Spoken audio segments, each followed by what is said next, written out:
நாம் வாழ்கிற சமுதாயத்திலே நாம் குறிப்பாக வாலிபர்கள் பெரியவர்கள் கொஞ்சம் அநேக பேர் தங்களுடைய அடையாளத்தை இழந்து போகிறார்கள். அதற்கு முக்கியமான ஒரு காரணம் சமூக வலைத்தளம், சோசியல் மீடியா என்பதாக.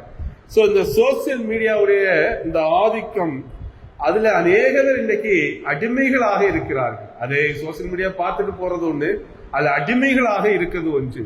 இன்றைக்கு உள்ள வாலிபர்கள் பெரியவங்க ஒரு 40-50 வயசு வரைக்கும் உள்ளவங்க பாத்தீங்கன்னா அடிமைகளாக இருக்கிறார்கள். ஒரு காரியத்தை செய்ய விடாமல், எனக்குன்னு ஒரு அடையாளம் இருக்கும், நான் இந்த அடையாளத்தை நோக்கிதான் நான் பிரயாணப்படணும் என்றால், இந்த சோசியல் மீடியா வந்த பிறகு நான் செய்ய நினைக்கிறதை செய்ய முடியாமல் இந்த சோசியல் மீடியா நம்மை தடுத்து விடுகிறது. சரியா? இன்னைக்கு நாம் நினைக்கிறதை கடைபிடிக்க முடியாமல் வாழ்கிற ஒரு உலகத்திலே வாலிபர்கள் வாழ்ந்து கொண்டிருக்கிறார்கள்.